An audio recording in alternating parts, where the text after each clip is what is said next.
ভিক্ষা করে খেতে পারো না বেটা, আগামীকাল সন্ধ্যা হতে হতে যৌতুক ফেরত দিতে হবে।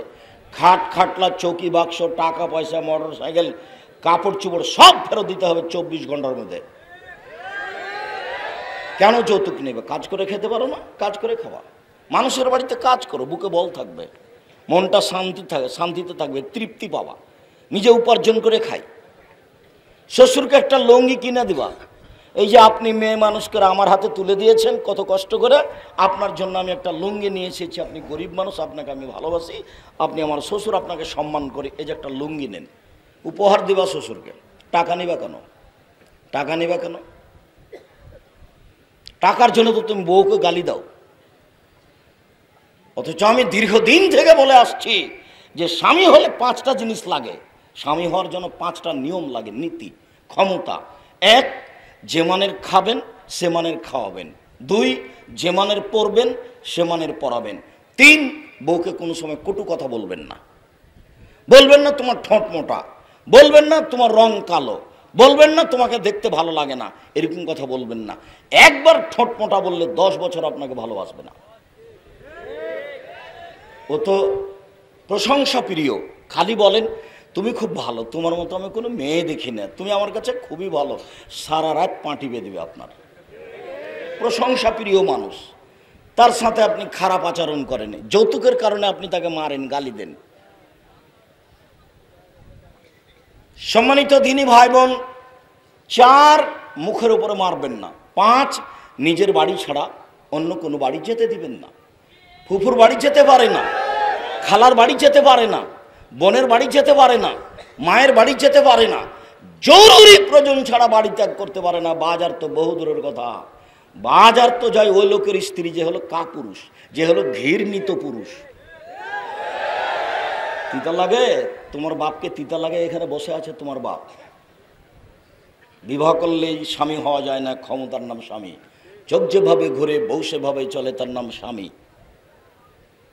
চোখ যেভাবে ঘুরে বউ সেভাবে চলে, তার নাম স্বামী, তার নাম ক্ষমতা। আল্লাহ রসুল বলছেন, রাজুল রাইন ফি আহলি বাইতিহি ওয়া মাসউলুন আন রাইতিহি, যে বাড়ির মালিক, যে স্বামী, সে হলো বাড়ির জিম্মেদার। স্ত্রীর ওপরে তাকে বিচারের মাঠে অক্ষরে অক্ষরে জিজ্ঞাসা করা হবে। কাপড় আপনি কিনবেন, মোটা কিনেন আর চিকন কিনেন আপনি কিনবেন। আর আপনার বউকে অভিমান কমাতে হবে। অভিমান মানে কি যে কাপড় নিয়ে আসো, খালি মোটা কাপড় নিয়ে আসো, এরকম কথা বলা হবে না। এই নিয়ে আসো, সেই নিয়ে আসো, অভিমান থাকলে অভিমান পূর্ণ হবে না, সংসার ভালো হয়েও চলবে না। আপনার স্ত্রীকে এইভাবে বলতে হবে, যাহাই আনিবেন তাহাতে আমি খুশি রইয়াছি, আমি নিজে থেকে কিছুই বলিব না। তাহলে সংসার সুন্দর হবে। আর যদি অভিমান থাকে, যা নিয়ে আসবেন সেটাই আর চলবে না, যেটা নিয়ে আসবেন সেটাই চলবে না। আমি এই কথা বলিনি, এই কথা মুহাম্মদ সাল্লাল্লাহু আলাইহি ওয়াসাল্লাম বলেছেন। 1 মিনিট আমরা কথার মাঝে আছি, 1 মিনিট আমরা কথার মাঝে আছি। আয়েশা রাদিয়াল্লাহু তাআলা আনহা বলেন, একদা আল্লাহর নবী আমাদেরকে চন্দ্র সূর্য গ্রহণের সালাত পড়াচ্ছেন। তো যখন সালাম ফিরা হয়ে গেল, তখন সাহাবীগণ বললেন, রাআইনাকা তানাওয়ালতা শাইয়ান মিন মাকামিকা হাজা, আল্লাহর নবী আপনি এই সলাতের জায়গা থেকে কি যেন নিলেন সলাতের মধ্যে, সুমা তাকা কাত, তারপর দেখলাম আপনি পিছে হটে গেলেন, এইটা কেন? এরকম তো কোনোদিন দেখিনি। সলাতের মধ্যে আপনি কি নিলেন আবার পিছে হটে গেলেন, এইটা কেন? তখন আল্লাহ রাসূল বলছেন, ইন্নী রাআইতুল জান্নাতা, আমি জান্নাত দেখেছিলাম সলাতের মাঝে। ফাতানাওয়ালতু উনকুদান লাও আখাযতুহু লাকালতুম মা বাকিয়াতিদ দুনিয়া, আমি ফলের একটা গোছা নিতে চাইলাম। যদি আমি একটা ফলের গোছা নিয়ে নিতাম, তাহলে সারা পৃথিবীর মানুষ কিয়ামত পর্যন্ত খেত। মূল আলোচনা হঠাৎ করে এই কথা আসলো কেন, এখন এটা ফিরে আসছে। তারপরে দেখলাম জাহান্নাম। জাহান্নাম তো দেখলাম, আল্লাহুস সামাদ লাম্মারা কাল ইয়াউমে আফজাকাত, এরকম ভাবে ভয়াবহ অবস্থায় জাহান্নামে আমি আর কোনোদিন দেখিনি। তাই আমি পিছে হটছিলাম সলাতের মধ্যে, আমি খুব ভয়াবহ অবস্থায় জাহান্নামকে দেখলাম। ওরাই তো আকসার আহালে হান্নিসা। এবার দেখি বেশিরভাগ মহিলা, জাহান্নামে বেশিরভাগ কে? মহিলা। এইটুকু কথা আসছে, যা বলছিলাম সেটার কথাটা এখানে আসছে। তো সাহাবীগণ বললেন, বেমা কেন মহিলারা বেশিরভাগ জাহান্নামে? তখন আল্লাহ রাসূল বললেন, বেকুফরিহিন না, ওরা কুফরি করে এজন্য বেশিরভাগ জাহান্নামে। তো সাহাবীগণ বলছেন যে একফুরনা বিল্লাহ, ওরা আল্লাহর কুফরি করে? কালা লা, আল্লাহ রাসূল বলছেন না না না না, ওরা আল্লাহর কুফরি করে না। একফুরনা লা শিরা ওয়াল ইহসানা, ওরা স্বামীকে মানে না, ওরা অনুগ্রহের দাম দেয় না। লাউ আহসানতা বা ইহদাহুন্না দাহারা, তাদের কারো সাথে যদি সারা জীবন ভালো ব্যবহার করো, সুমারাত মিনকা শায়ান, তারপরে যদি তোমার একটু খারাপ দেখে, খালি একবার মোটা কাপড় দেখে, তাহলে বলবে মা রাইত মিনকা খায়রান কাত্তা, তোমার মধ্যে আমি কোনোদিন ভালোই দেখিনি, তুমি কোনোদিন মোটা চিকন কাপড়ই আনোনি। এবারে পুরো জীবনটাকে উল্টে দিবে, এই কারণে বেশি জাহান্নামে যাবে। তো যার কারণে আমি দিনী বন্ধুদের বলবো যে অভিমান কম করেন, সংসার ভালো হবে। আর আপনাদেরকে বলছি, জরুরি প্রয়োজন ছাড়া আপনার স্ত্রী আপনার মেয়ে বাড়ির বাইরে যাবে না।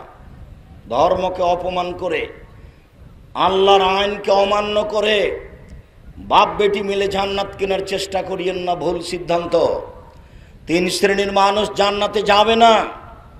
মেয়েকে উচ্চশিক্ষিতা করে অপর পুরুষের ঈমান ধ্বংস করে বাপ বেটি জান্নাত কেনার চেষ্টা করিয়েন না, ভুল সিদ্ধান্ত। 3 শ্রেণীর মানুষ জান্নাতে যাবে না। তার 1 শ্রেণীর মানুষ হচ্ছে মদমেনুল খামর, যারা নিয়মিত বিড়ি তামাক জর্দা সিগারেট গুল নেশাদার দ্রব্য খায় পান করে, তারা জান্নাতে যাবে না। 2 ওর রাজলাত মিনান নিসায়ে, পুরুষের বেশধারী নারী, যারা পুরুষের জুতা স্যান্ডেল পরে, যারা পুরুষের শার্ট প্যান্ট পরে, যারা পুরুষের পোশাক পরে, যারা গেঞ্জি গাইতে রাস্তাঘাটে চলে, এরা জাহান্নামে যাবে না। জাহান্নাম বলতে নারী আর নারী, জাহান্নাম বলতে নারী আর নারী, জাহান্নাম বলতে শুধু নারী আর নারী। তাই রাসূল সাল্লাল্লাহু আলাইহি ওয়াসাল্লাম বলছেন, রাইতু আকসার আহলে নিসা, আমি জাহান্নামে দেখলাম শুধু নারী আর নারী। 3 ও দায়ুস আল্লাযী কিরফি আলাল খাবাসা, যে দায়ুস, যে তার বাড়িতে বেহাইয়ের সুযোগ দিয়েছে, এই ছেলে বসো। আপনার মধ্যে থেকে কোনো ছেলে যেন না উঠে। আর আপনাকে আমি অনুরোধ জানাচ্ছি, আপনি আমার দিনী ভাই, আপনাকে আমি অনেক ভালোবাসি। আমি যেভাবেই বলি, আপনি আমার কাছের মানুষ, খুব সাধ করে দূর দূরান্ত থেকে এসেছেন, জায়গায় এরা সংকলন করতে পারেনি। এই মুহূর্তে যদি তাদের কাছে বড় জায়গার দাবি করেন, তারা ব্যবস্থা করতে পারবে না। আপনাদের লাখো জনগণ এইভাবে তারা ভাবতেও পারেনি। এখন যে যেখানে আছেন, আমাকে দেখতে পান আর না পান, আমার দিনী ভাই বোন, আমি আপনাদেরকে আন্তরিকভাবে অনুরোধ জানাচ্ছি, এমনভাবে বসে থাকবেন, এমনভাবে দাঁড়িয়ে থাকবেন, পাখি যেন আপনাকে পাথর মনে করে। আমি আপনার কিছু না কিছু উপকার করবই করব ইনশাআল্লাহ। আমি আপনার জন্য এসেছি খুব কষ্ট করে। গত রাতে আমি ছিলাম সেই দিনাজপুর কোথায় এক শেষ প্রান্তে, ওখান থেকে আমি ঢাকা গেছি, ঢাকাতে প্রতিষ্ঠানে কিছু কাজ করেছি, ওখান থেকে আমি এখানে এসেছি। আমার এই আশার সাথে কষ্ট জড়িয়ে আছে। আপনাকে আমি ভালোবাসি। আপনি অল্প সময় ধৈর্যের পরিচয় না দিয়ে, কোনো বাহানা দিয়ে, পেশাব পায়খানার বাহানা দিয়ে, চা খাওয়ার বাহানা দিয়ে বাইরে যায়েন না। যারা দোকানপাটে বসে আছে, এরাকে আমি মানুষ মনে করছি না। এর চরিত্রই হচ্ছে কুকুর সিরিয়ালের চরিত্র। এখন চা খেতে হবে কেন? এখন দোকানে বসে আড্ডা পিটতে হবে কেন? এখন সিগারেট খেতে হবে কেন? এখন ভাবির সাথে গল্প করতে হবে কেন? এখন চাচাতো বোন নিয়ে গল্প করতে হবে কেন? আপনি নিজেকে মানুষ মনে করেন না? আপনি গরু ছাগল মনে করেন, কুকুর শ্রীগাল মনে করেন নিজেকে? বুঝে না ওরা, অন্তর আছে, বুঝে না, বোঝা দরকার ছিল। দেখেও দেখে না ওরা, চক্ষু আছে দেখে না, শোনেও শোনে না ওরা, কান আছে শোনে না। উলায়েকা কাল আনাম, তারা পশু প্রাণীর মতো, তারা গরু ছাগলের মতো, তারা কুকুর শ্রীগালের মতো, বালহুম আদাল, বরং তার চেয়ে খারাপ। এ কথা আমি বলিনি, এ কথা আল্লাহ তাআলা বলেন। কাজে আপনি দয়া করে যেখানে আছেন, আমাকে দেখতে পান আর না পান, মুসলিম বোন, মুসলিম ভাই অনেক ভালোবাসা নিয়ে এসেছেন, কিছুক্ষণ ধৈর্যের পরিচয় দিয়ে বসে থাকবেন। আপনার আমি কিছু না কিছু উপকার করব ইনশাআল্লাহ। বলছিলাম, নেশাদার দ্রব্য পান করলে এমন একটা পাপ হয় যে পাপের দুনিয়াবি শাস্তি আছে। উল্লেখ্য যে মনে রাখবেন, 3 শ্রেণীর মানুষকে হত্যা করতে হয় যদিও তারা পরহেজগার। 3 শ্রেণীর মানুষকে হত্যা করতে হয় যদিও তারা পরহেজগার। 2 শ্রেণীর মানুষের বাঁচার পথ আছে, তবে 1 শ্রেণীর মানুষের বাঁচার পথ নেই।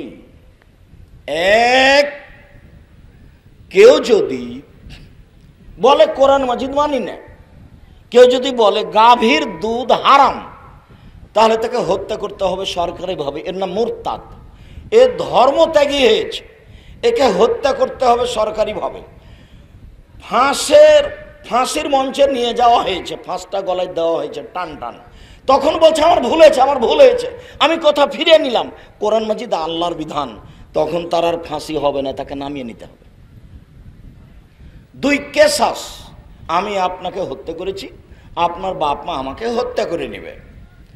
এখন আমাকে ফাঁসির মঞ্চে নিয়ে যাওয়া হয়েছে, তো এখন আপনার বাপ মা বলছে না না না না না, আমরা কেসাস নিব না, মাফ করে দিলাম, আমরা কেসাস নিব না। তাহলে আমাকে ফাঁসির মঞ্চ থেকে নামিয়ে নেওয়া হবে, কেননা আপনি মাফ করে দিয়েছেন। 3, বিবাহ করার পরে যদি যে জেনা করে তাহলেও তাকে হত্যা করতে হবে। একে বাঁচানোর পথ পৃথিবীতে নেই। বিবাহ করার পরে কোনো মহিলা, কোনো পুরুষ যদি জেনা করে তাহলে তাকে দুনিয়াতে বাঁচানোর কোনো পথ নেই, কোনো পথই নেই।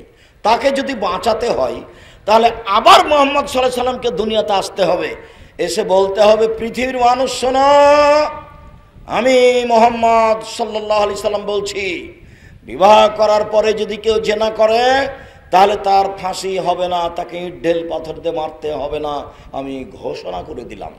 যেহেতু মুহাম্মদ সাল্লাল্লাহু আলাইহি সাল্লাম আর কোনোদিন আসবেন না, কাজে এই সিদ্ধান্ত কোনোদিন পরিবর্তন হবে না। 2020 সালের করোনা ভাইরাসকে লক্ষ্য করে অনলাইন আল ইতিসাম টিভিতে ধারাবাহিকভাবে আলোচনা দেখছেন। আমি ওই সময়ে বলেছিলাম, কারো যদি করোনা হয় তাহলে আমি তার সাথে খেতে প্রস্তুত। কেউ যদি করোনায় মারা যায় তাহলে তার গোসল দিতে আমি প্রস্তুত। তাকে গোসল দেওয়াতে যদি আমারও করোনা হয় তাহলে আমি বলবো না যে এই কারণে করোনা হয়েছে, আমি বলবো পৃথিবীর সৃষ্টির 50,000 বছর পূর্বে আমি করোনায় মারা যাব, এটা লেখা হয়ে গেছে, সেই জন্য আমাকে ধরেছে। আমি অল্প দিন বাঁচতে এসে শিরক করে মরতে রাজি নই। তখন আমি বলেছিলাম 3 ফুট পর পর দাঁড়ানোর যদি বৈধতা দিতে হয় তাহলে মুহাম্মদ সাল্লাল্লাহু আলাইহি সাল্লামকে আবার দুনিয়াতে আসতে হবে। যেহেতু এটা ইবাদত, কাজে 3 ফুট পর পর দাঁড়ানোর কোনো বৈধতা মানুষ দিতে পারবে না।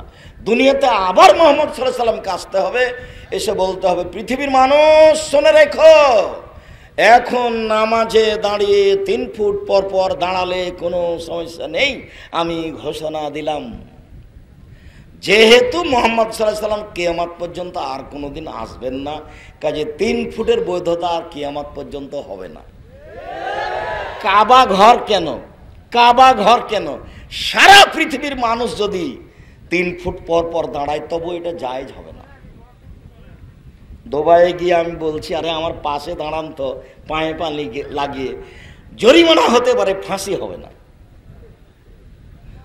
তা আমি ওই সময় 1 মাস ছিলাম, কোনোদিন আমি আমার পাশে যে আছে তাকে দূরে দাঁড়াতে দিনি, তুমি আমার পাশে দাঁড়াও, জরিমানা হতে পারে, ফাঁসি হবে না। আর আমি কোনোদিন ওর 5 পয়সা দামও দিইনি। ছেলেটা যখন বিমান আমাকে খুব চাপ দিয়ে বলছে যে মাস্ক লাগান, মাস্ক লাগান, লাগাতেই হবে, যাই ছেলে ও তো জুলুম করো কেন? আমি যখন উঠছিলাম তখন তুমি দেখতে পাওনি, তখন তো আমার মুখে মাস্ক ছিল না, তুমি আমাকে নামিয়ে দিতে, আমি আমার পথ বেচাই করে নিতাম। যা করেছো খুব বেশি করেছো, জুলুম করো না। তখন দেখা যায় যে ওই ওর পক্ষে দিয়ে একজন থাকে, গোটা বিমানের লোক আছে, সবই আমার সাথে আছে। সম্মানিত দিনী ভাই বোন, বড় অন্যায়ের কথা বলছিলাম। কেউ যদি জেনা করে ফেলে তাহলে তার দুনিয়াবী শাস্তি হচ্ছে তাকে ইট ঢেল পাথর দিয়ে মেরে ফেলতে হবে। অবাক! যাদের ঘটে গেছে তাদের কি হবে? তাদের তো আর বিচার হচ্ছে না। আল্লাহর সাথে জড়িত পাপ তাকে চিন্তা করতে হবে না, দিনরাত কান্নাকাটি করলেই ক্ষমা হবে ইনশাআল্লাহ। এ তো মানুষের জমি জোর করে দখল করা হয়নি, এ তো মানুষকে অপমান করা হয়নি, এ তো একটা রিক্সাওয়ালাকে এক থাপ্পড় দিয়ে ভাড়া না দিয়ে তাকে বিদায় করা হয়নি। রিক্সাওয়ালাকে এক থাপ্পড় দিয়ে ভাড়া না দিয়ে বিদায় করে দিলে এটা আর ক্ষমা হবে না। ব্যাংকে লোন নিয়ে বাড়ি করবেন না, ব্যবসা করবেন না। ব্যাংকে লোন নিয়ে বাড়ি করবেন না, ব্যবসা করবেন না। লোন নিয়ে বাড়ি করে চলে গেলেন, এটা আপনার জানা যায় হবে না। জান্নাত তো বহু দূরের কথা, জানা যায় নেই, আপনার জানা যায় হবে না। আমি বলেছি, আমার পরামর্শ নেন ভালো হবে। আমি বলেছি চকলেট দিয়ে ব্যবসা করেন 5 বছর, তাহলে লোন দেওয়া লাগবে না। 3 বছর কলার ব্যবসা করেন, লোন নেওয়া লাগবে না। 5 বছর কাপড়ের ব্যবসা করেন, লোন নেওয়া লাগবে না। ধনী হতে সময় লাগবে 25 থেকে 30 বছর। আপনি একদিনই কলিকাতায় হিরোইন কিনলেন, ঢাকায় বিক্রি করলেন, কোটি টাকার আছে, এটা হবে? লোন খুব খারাপ জিনিস। আল্লাহ রাসূল বলছেন যে শহীদ হয়ে গেলে সব পাপ ক্ষমা, তবে যেটা কর্জ ঋণ নিয়েছে সেটা ক্ষমা হবে না। 4 শ্রেণীর মানুষের কবরের শাস্তি হয় না। চট করে মাথায় কথাটা আসলে বলে রাখি। 1, জুমার দিন মারা গেলে কবরের শাস্তি হয় না। 2, শহীদ হলে কবরের শাস্তি হয় না। 3, পেট ব্যথায় মারা গেলে কবরের শাস্তি হয় না। 4, সূরা মুলক নিয়মিত পড়ে রাতে ঘুমালে কবরের শাস্তি হবে না। এই 4টার 3টাই কঠিন, উপরের 3টে। তার মানে আপনি জুমার দিন মারা যাবেন কিনা আপনি বলতে পারবেন তো, ওটা গেল। আপনি শহীদ হবেন কিনা, কোনটা যে শহীদ, এদেশের মাটিতে তো সবাই শহীদ, হিন্দু মুসলমান বৌদ্ধ খ্রিস্টান। এখন কে যে শহীদ তা তো বলা যায় না, কাজেই কবরের শাস্তি মাফ হবে এটাও বলতে পারছি না। 3, পেট ব্যথায় মারা গেলে কবরের শাস্তি হবে না। আমিও পেট ব্যথায় মারা গেলাম, তো এই যেটা কোন ব্যথা আমি এটা ঠিক বলতে পারছি না। 4, সূরা মুলক 30 আয়াত, খুব সহজ। রাতে পড়ে শুইবেন, এশার সালাতের পরে এসে পড়ে নেবেন, তারপরে শুয়ে যাবেন। ডান কাতে শুইবেন। সব সময়তে পা পূর্ব দিকে না পশ্চিম দিকে এটার বিবেচনা নেই। শুধুমাত্র পেশাব পায়খানাতে কেবলার দিকে মুখ করে বসতে হয় না। আর ঘুমানোর সময়তে পা কোন দিকে থাকবে, মাথা কোন দিকে থাকবে, এটা হিসাব নেই। ঘুমানোর সময়তে সুন্নাত হলো ডান কাতে। বুঝাতে পারলাম না? ঘুমানোর সময় সুন্নাত কিভাবে ঢুকে গেল? আরে শোনো, পশ্চিম দিকে পা করে শুয়ো না। বগুড়াতে কোথায় একদিন প্রোগ্রামে গেছিলাম, এক লোক বলছে এসে যে এই যে পূর্ব দিকে পা করে পশ্চিম দিকে পা করে শুয়ে আছে, বক্তব্য শুনবো না, তাই বলছে আমাকে। দেখেন তো তার আকীদা কেমন। অথচ শোয়ার বিধান হলো ডান কাত, পা কোন দিকে আছে সেটা নয়।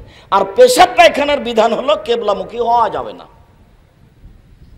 একটা আর একটাতে ঢুকে গেছে, তার নাম বাংলাদেশ। ধর্ম ইসলাম সৌদি আরব থেকে বের হয়ে ইরাকে ঢুকেছে, ইরাক থেকে বের হয়ে ইরানে ঢুকেছে, ইরান থেকে বের হয়ে ভারত, বাংলাদেশ, পাকিস্তানে এসেছে। আস্তে আস্তে উল্টে গেছে। তাই তো মুকসাদুল মুমিনিনে লেখক লিখলেন হেডলাইন যে অবিবাহিত ছেলেমেয়ের পড়া নিষেধ।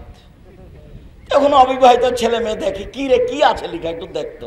সবাই দেখে মিথ্যা কথা দিয়ে পরিপূর্ণ, হেডলাইনই ভুল। তো এখন ওখানে লেখা আছে সফরের পূর্বে স্ত্রী মিলন হলে ছেলে ভ্যাংচা হয়, ভরা পেটে স্ত্রী মিলন হলে ছেলে টেরা হয়, চন্দ্র সূর্য গ্রহণের সময় স্ত্রী মিলন হলে ছেলে কানা হয়। এইভাবে একবারে পুরো আলোচনা লিখে রেখেছে। আল্লাহর হস্তে, আল্লাহর কসম, আল্লাহে, আল্লাহর কসম, আল্লাহে, আল্লাহর কসম। এই হেডলাইনের শুরু থেকে শেষ পর্যন্ত একটা কথাও সত্য নয়। সবই আল্লাহর আদেশের, আল্লাহর আইনের, আল্লাহর হুকুমের বিরোধী, কোরআন মাজিদের বিরোধী। কোরআন মাজিদে আল্লাহ বলছেন নিসা হুকুম হারফুল্লাকুম ফাতু হারসাকুম, পৃথিবীর মানুষ তোমাদের স্ত্রী তোমাদের ক্ষেত, পৃথিবীর মানুষ তোমাদের স্ত্রী তোমাদের জমি, পৃথিবীর মানুষ তোমাদের স্ত্রী তোমাদের ক্ষেত, পৃথিবীর মানুষ তোমাদের স্ত্রী তোমাদের জমি। ফাতু হারসাকুম, তোমরা তোমাদের জমিতে আসো, তোমাদের খেতে আসো তোমাদের ইচ্ছে মতো, সকালেই কি বিকালেই কি দুপুরেই কি ভরা পেটেই কি চন্দ্রগ্রহণ লাগলেই কি আর না লাগলেই কি। সম্মানিত দিনী ভাই বোন, ধর্ম বিকৃত আছে পৃথিবীতে, পরিবেশ দুর্বল হবে এমন কিছু করতে হবে না আবেগে, আর আপনাকে আমার কথার সাথে সাড়া দিতে হবে না, আর খুব ভদ্রতা বজায় রাখতে হবে। এই জন্য যে জনগণ অনেক বেশি, যেভাবে তারা ব্যবস্থাপনা নিয়েছিল তাদের একবার নাগালের অনেক বেশি হয়ে গেছে। কাজে আপনারা যদি নিজেরা ধৈর্যের পরিচয় না দেন তাহলে পরিবেশ কন্ট্রোল হবে না। আর আপনাকে আমি বারবার বলে থাকি, আমি নির্বাচন করতে আসিনি, আমি এসেছি আপনাকে পরকালমুখী করার জন্য। যেহেতু আপনি আমাকে ভালোবাসেন আর আমি আপনাকে ভালোবাসি, তাহলে এই ভালোবাসাটুকু অল্প সময়ের জন্য বজায় রাখার চেষ্টা করুন, ভালো হবে। আপনি আমার দিনী ভাই, আপনি আমার দিনী বোন, আপনাকে আমি যেভাবেই কঠিনভাবে বলি আপনাকে আমি কোনো সময় উপেক্ষা করিনি। এটা বক্তব্যের গতি, কণ্ঠস্বরে বক্তব্য জায়েজ নয়। 32 বছর থেকে বলছি, কণ্ঠস্বরে বক্তব্য জায়েজ নয়। বক্তব্য কেমন হবে? এই যা খাতাবা, যখন আল্লাহ রাসূল বক্তব্য দিতেন, অহমারা তাইনাহু, দুই চোখ লাল হয়ে যেত, অস্তা গাজাবহু, রাগ বেশি হয়ে যেত, ওয়ালা সাউতুহু, কণ্ঠ উঁচু হয়ে যেত, কান্নাহু মনজুরু জায়েজ, যেন তিনি সৈন্যদলকে ধমক দেখাচ্ছেন। এইভাবে তিনি বক্তব্য দিতেন। বক্তব্যের গতি ছিল ভিন্ন। সেটা কিভাবে কণ্ঠস্বরে কি কি যে বললো। আর কণ্ঠস্বরে বক্তব্য দিলে অনেক মিথ্যা কথা, কথার মধ্যে কথা লাগাতে হবে, নইলে সুর টিকবে না। সম্মানিত দিনী ভাই বোন, বলছিলাম নেশাদার দ্রব্য পান করলে দুনিয়াবি শাস্তি হয় 80 লাঠি, পরকালে জাহান্নামও হতে পারে, জান্নাতও হতে পারে। মহান আল্লাহ বলেন ইয়াসআলুনাকা আনিল খামরি ওয়াল মাইসির, আপনাকে জিজ্ঞাসা করে মানুষ মদ সম্পর্কে আর জুয়া সম্পর্কে, আপনি বলুন মদ এবং জুয়া দুটাই মহাপাপের কাজ। মদ খেলেও মহাপাপ হবে, জুয়া খেললেও মহাপাপ হবে। প্রত্যেক যেই খেলাতে টাকার হার জিত রয়েছে সেটাই হলো জুয়া। আমরা যেটাকে এদেশে জুয়া বুঝি সেটা পৃথিবীর বিভিন্ন প্রান্তে যারা যেটাকে জুয়া বুঝে সেটা, প্রত্যেক যেই খেলাতে টাকার হারজিত রয়েছে সেটাই জুয়া। আন্তর্জাতিক ফুটবল খেলা বড় জুয়া, আন্তর্জাতিক ক্রিকেট খেলা বড় জুয়া। আমি তোমাকে দেখেছি পাড়ার বাইরে বিশাল এক ফেস্টন লাগিয়ে রেখেছ, আর তোমাদের বাড়িতে একটা পতাকা দিয়েছ, তোমার বাপ পাকিস্তানের পক্ষে তাই পাকিস্তানের পতাকা আছে, আর তুমি ব্রাজিলের পক্ষে তাই ব্রাজিলের পতাকা। বাপের বাড়িতে দুইটা পতাকা একসাথে চলছে, পাগল হয়ে গেছে বাপ বেটা, গরু ছাগল হয়ে গেছে কখন কখন। বোকা ছেলে, তুমি ব্রাজিলের পতাকা বাড়ির উপরে চাপাও, তোমাকে যদি ব্রাজিল পায় তো পায়খানা টয়লেট থেকে এক বালতি পায়খানা নিয়ে তোমার মাথা ঢেলে দিবে। ও হলো ইহুদি, ও হলো খ্রিস্টান, তোমার মুখে লাথি মারাই তার কাজ। তোমার সুযোগ পেলে তোমার মুখের ভিতরে পায়খানা ঢুকিয়ে দিবে, তার নাম ইহুদি, তার নাম খ্রিস্টান। মহান আল্লাহ বলছেন মোহাম্মদ, ইহুদি তোমাকে কোনোদিন মানবে না, মোহাম্মদ খ্রিস্টান তোমাকে কোনোদিন মানবে না। তুমি ইহুদি হও তাহলে মানবে, তুমি খ্রিস্টান হও তাহলে মানবে। এ কথা আল্লাহ বলছেন, লান তারজান কাল ইয়াহুদান নাসারা, কখনো মানবে না আপনাকে ইহুদি খ্রিস্টান। আর সেই জাতির পতাকা তোমার বাড়ির উপরে, তোমার একটু লজ্জা হয় না? তারই ফেস্টন দিয়ে তুমি সারা রাত দেখো, তোমার একটু হিসাব হয় না? ছেলে শোনো, যেইটা খেলাতে হার জিত নেই, শরীর চর্চা নেই, তুমি দিন রাত সময় কাটাচ্ছ বসে বসে, সেই খেলাতে যদি অংশগ্রহণ করো তাহলে তুমি তোমার হাতকে শরীর শুকুরের রক্তের মধ্যে ডুবিয়ে দিলা। আল্লাহ রসুল বলছেন মান লাইবাবে নারদেশির ফাতাত খালে আদহফি দামে খেঞ্জির, কে যদি চৌসার, ছক্কা, লুডু, দাবা, পাঞ্জাব, ক্যারাম বোর্ড, তাস, গেমস, এই ধরনের পৃথিবীতে যত খেলা আছে হবে, সব খেলায় যদি বসে বসে চলে আর তাতে তুমি অংশগ্রহণ করো, তাহলে তুমি তোমার হাতকে শরীর শুকুরের রক্তের মধ্যে ডুবিয়ে দিয়েছ। আর এই ছেলে, তোমার মায়ের স্বভাবের কথা একটু বলে যাই। তোমার মা, তোমার ছোট ভাইকে তোমার মা গেমস খেলাতে দেখায়, গেমস খেলা দেখায়, মোবাইল দিয়ে দেয় তোমার মা। আর তোমার মা আছে কোনটা এ নিয়ে, টিভিতে স্টার জালসা নিয়ে। বলো, তোমার মা বেশি খারাপ না তোমার বাপ বেশি খারাপ? না, ওর বাপ বেশি খারাপ। এই বউকে বুঝাতে হবে, নাহলে তালাক দিতে হবে। অযথা সৌদি আরবে থাকে, রাগ করে বউকে তালাক দিয়ে দিয়েছে, এক বৈঠকে 3 তালাক দিয়ে দুইজন দুই জায়গাতে কান্নাকাটি করছে। আরে চোখের সামনে বউ স্টার জালসা নিয়ে বসে আছে, কাপুরুষের বেটা কাপুরুষ, তোমার চোখের সামনে চলে কি করে? কে বলেছে তুমি পুরুষ? আপনার মতো লোককে যদি পুরুষ অস্বীকার না করতে পারি, তাহলে আমি বক্তব্য দিব না। কিসের আপনি পুরুষ? আপনার জানা সত্ত্বে আপনার চোখের সামনে বউ স্টার জালসা নিয়ে বসে থাকে, আর আপনি বলছেন আমি মুসলমান, তাহাজ্জুদ পড়েন, হুয়া কুয়া বাড়ি। হুয়া কুয়া মানে প্রায় মানুষই ভালো না, এটা আমার পূর্বের ধারণা। এরপরেও নিজেকে খাটো করে 2 দিন বাঁচার প্রয়োজন নেই।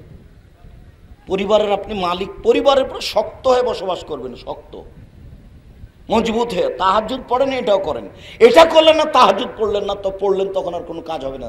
তাহাজ্জুদ দিয়ে সফল হওয়া যাবে না বিচারের মাঠে, আপনার বিচার কঠিন হবে।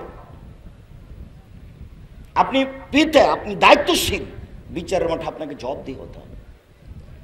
মহান আল্লাহ বলেন, পৃথিবীর মানুষ জুয়া খেলিও না, মদ খায়ও না, মূর্তির আস্তানায় যাও না, লটারি ক্রয় করো না, এটা শয়তানের কাজ, মহাপাপ। লটারি ক্রয় করা যদি লেগে যায় 40 লক্ষ টাকা, এই বলে যদি আপনি 20 টাকা দিয়ে লটারি কিনেন, তো 1 থাপ্পড় দিয়ে মুসা আলাইহিস সালাম মরা পর্যন্ত কান্নাকাটি করেছেন, আল্লাহ আমি 1 থাপ্পড় দিয়ে মানুষকে মেরে দিয়েছি, আল্লাহ তুমি আমাকে মাফ করো, আল্লাহ তুমি আমাকে মাফ করো, আল্লাহ তুমি আমাকে মাফ করো। সারা জীবন মাপ চাইতে থাকলেন। বিচারের মাঠে যখন আমরা যাব তার কাছে গিয়ে বলবো, আপনি তো খুব ক্ষমতাধর নবী, আল্লাহ আপনার সাথে কথা বলেছেন, আপনি কত সম্মানী মানুষ, আমরা বিপদে পড়েছি, আমাদের একটু বিপদ থেকে উদ্ধার করেন। তখন তিনি বলবেন, না না না না না না, আমি একটা মানুষকে এক থাপড় দিয়ে মেরেছিলাম, আমার যে কি হয় তা আমি নিজেই বুঝি না, আবার তোমরা যাও যাও যাও যাও। এভাবে মুসা আলাইহিস সালাম বলবেন। তো মুসা আলাইহিস সালাম 1 থাপ্পড় মেরে একটা লোককে মারা যেমন পাপ, 20 টাকা দিয়ে লটারি ক্রয় করা তেমন পাপ, দুটাই মহাপাপ। কথা মনে হয় বোঝাতে পারিনি, দুটাই মহাপাপ। জীবনে কোনোদিন লটারি ক্রয় করবেন না। সম্মানিত দিনী ভাই বোন, আপনাকে আমি স্পষ্ট করার জন্য তাড়াতাড়ি একটা কথা বলি। 1, আল্লাহর নবী বললেন মদ খায়ও না, মদ হলো পাপের মা। 2, আল্লাহর নবী বললেন মদ খায়ও না, মদ হলো পাপের মাথা। আল্লাহ রাসূল বললেন মদ নেশাদার দ্রব্য, পান করো না, নেশাদার দ্রব্য পান করা হলো পাপের চাবি। 3টে, 1 পাপের মা, 2 পাপের মাথা, 3 পাপের চাবি। তো 3টে কথার সমন্বয় কি? চাবি দিয়ে তালা খুলে দিলে ভিতরে সব কিছু দেখতে পাবেন। পাপের মা মানে এটা আসল, এটা হয়ে গেলে সব হয়ে যাবে। তার মানে মদ খেলেও মাকেও গালি দিবে, বউকে গালি দিবে, একই রকম। বউয়ের সাথে অন্যায় করতে চাইবে, মায়ের সাথে অন্যায় করতে চাইবে। কেন? তার এখন আর বিবেক নেই, বিবেক কাজ করে না। এই জন্য আল্লাহ রাসূল বলছেন এই পাপের মা, এ হলো পাপের মাথা, এ হলো পাপের চাবি। খুব খারাপ জিনিস।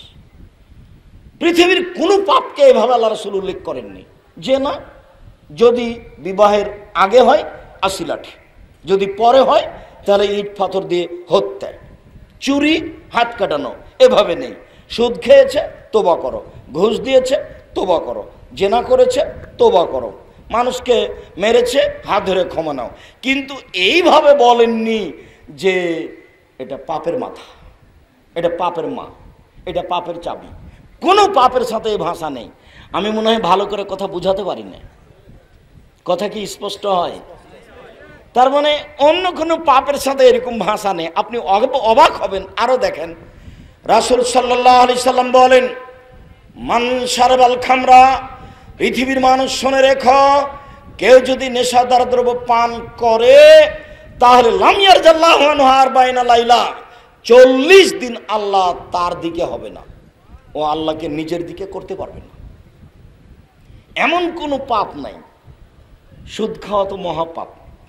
রাসূল সাল্লাল্লাহু আলাইহি সাল্লাম বলছেন, কেউ যদি জেনে শুনে 1 টাকা সুদ খায়, 36 বার জেনা করে যত পাপ হবে, 1 টাকা সুদ খেলে তার চেয়ে বেশি পাপ হবে। রাসূল সাল্লাল্লাহু আলাইহি সাল্লাম বলছেন, সুদের পাপের 70টি ভাগ রয়েছে। ছোট ভাগ হলো মার সাথে জেনা করলে যেমন পাপ হয়। রাসূল সাল্লাল্লাহু আলাইহি সাল্লাম বলছেন, যে যদি সুদ খায় তাহলে তাকে রক্তের নদীতে ফেলে দিয়ে 5 থেকে পাথর মেরে তার মুখখানাকে ভেঙে চৌচির করে দেওয়া হবে। সুদ খাওয়া মহাপাপ। এর পরেও আল্লাহ রাসূল বলেননি যে 40 দিন আল্লাহকেও নিজের দিকে করতে পারবেন না। সুদ খেয়েছে সকালে, বিকেলে বলছে আল্লাহ আমার ভুল হয়ে গেছে, আমি সুদের লেনদেন বাদ দিলাম, তুমি আমাকে মাফ করো। তখন আল্লাহ বলবেন করলাম। আর আপনি নেশাদার দ্রব্য পান করেন, দিয়ে বলতে থাকেন 40 দিন পরে